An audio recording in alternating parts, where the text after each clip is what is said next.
Welcome to Career Journeys, a series of videos by the Consortium for Public Education. Here we explore the career experiences and pathways of professionals from a wide variety of careers to help you think about the skills you'll need and the paths you might take after high school.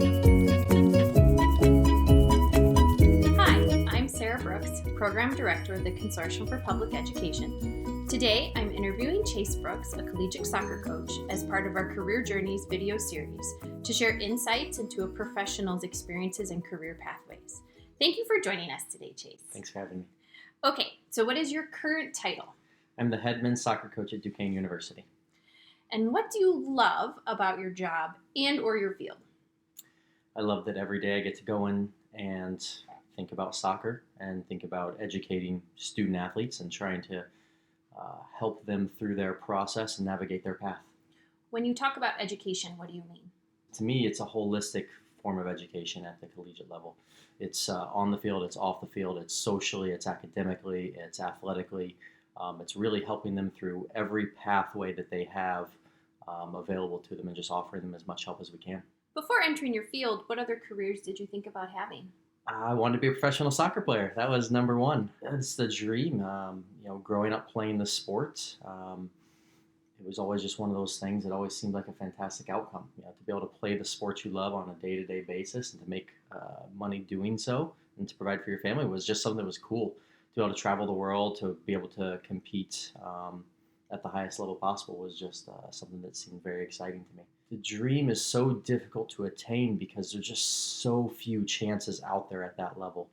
I didn't have anybody really with me growing up that said I needed to have a B, C, or D plan. So I was very focused on my A goal, which was to become a professional soccer player. But now I can be that voice for others that probably have a lot more talent than I did growing up and help them achieve what they want to achieve. And so many of our students want to be a professional of some sort, whether it's basketball or football.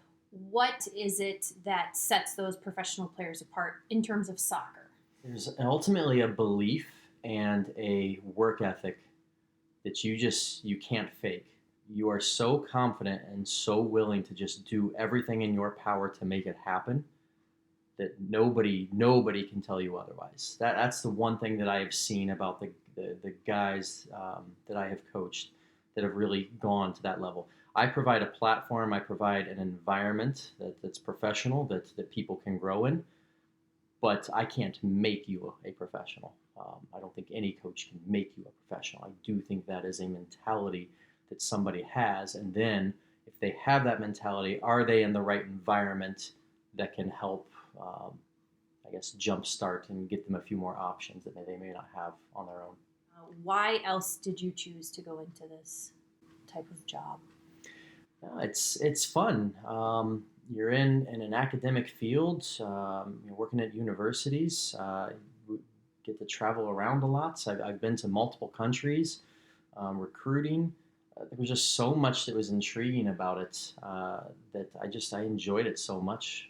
When I got out of playing, when I finished my playing career, I kind of fell into it at first, not necessarily knowing it's what I wanted to do, but it became something that really just kind of grabbed me once I was in it. What are some things that you've always been good at that make you suitable for this work?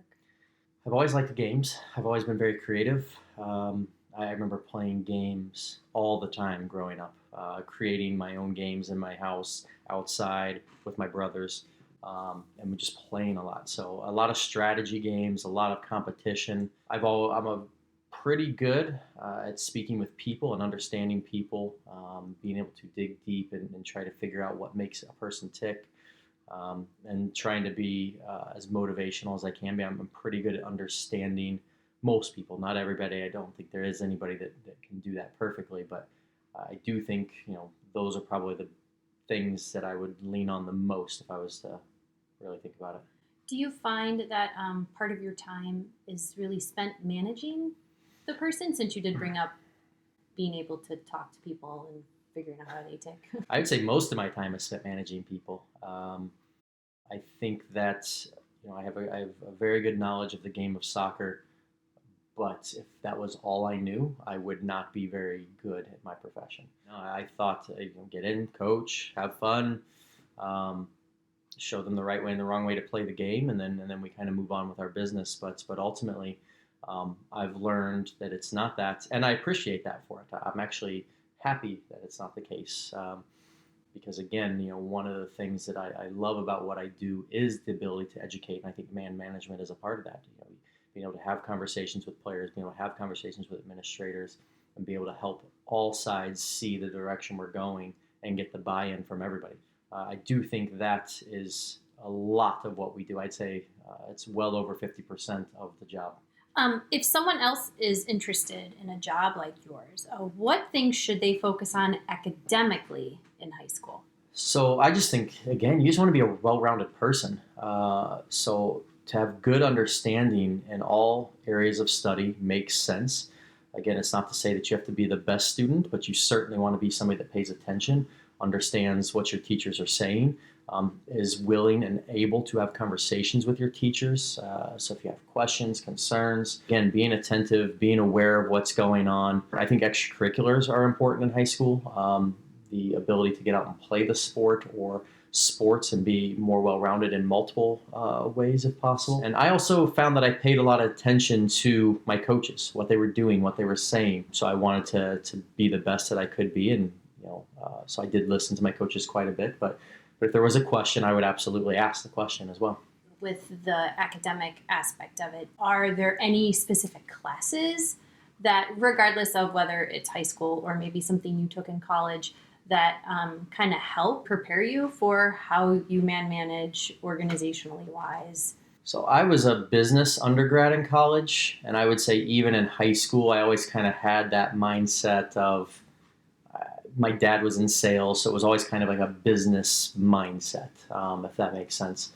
I wouldn't say there was one necessary class that I took in high school that really made it click for me.